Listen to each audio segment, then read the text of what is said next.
আসসালামু আলাইকুম বন্ধুরা, আশা করি সবাই ভালো আছেন। জনপ্রিয় নাটক সিরিজ গরিব ঘরে রাজপুত্রের 15 নম্বর পর্বের নাটকীয় সমাপ্তির পর আমরা সবাই অধীর আগ্রহে অপেক্ষা করছি 16 নম্বর পর্বের জন্য। আজকের ভিডিওতে আমি আলোচনা করব আগামী পর্বে কি কি হতে পারে এবং মেঘলা ও অনিকের সম্পর্কের মোড় কোন দিকে ঘুরবে। 15 নম্বর পর্বে আমরা দেখেছি অনিক ও মেঘলার সম্পর্কের চূড়ান্ত অবনতি। অনিক যখন মেঘলাকে ডিভোর্স দেওয়ার সিদ্ধান্ত নেয়, ঠিক তখনই মেঘলা জানতে পারে সে মা হতে চলেছে। কিন্তু আত্মসম্মানের কারণে মেঘলা এই সুখবরটি অনিককে জানায়নি।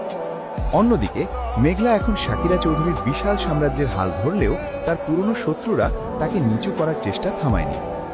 16 নম্বর পর্বে আমরা দেখতে পারি মেঘলার একাকী লড়াই, যেখানে সে হয়তো তার সন্তানকে একাই বড় করার কঠিন সিদ্ধান্ত নেবে এবং সে অনেকের সাহায্য ছাড়াই প্রমাণ করতে চাইবে যে একজন মা কতটা শক্তিশালী হতে পারে।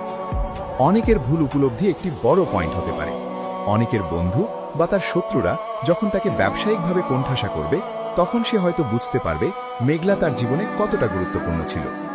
অনেক কি পারবে নিজের অহংকার বিসর্জন দিয়ে মেঘলার কাছে ফিরে যেতে?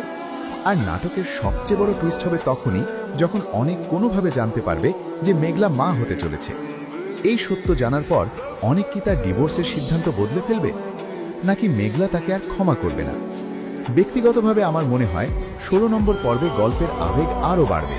বিশেষ করে মিরাজ খান ও অনন্যা ইসলামের অভিনয় দর্শকদের কাঁদাবে। অনেকের চরিত্রে যে নেতিবাচক পরিবর্তন আমরা দেখেছি, সেখান থেকে তার ফিরে আসাটা দর্শকদের জন্য বড় পাওয়া হবে। বন্ধুরা, আপনাদের কি মনে হয়, অনেক কি মেঘলার কাছে ফিরে আসবে? কমেন্ট করে অবশ্যই আপনার মতামত জানান। ভিডিওটি ভালো লাগলে লাইক দিন এবং আমাদের চ্যানেলে নতুন হলে সাবস্ক্রাইব করে সাথেই থাকুন। দেখা হবে পরবর্তী ভিডিওতে। আল্লাহ হাফেজ।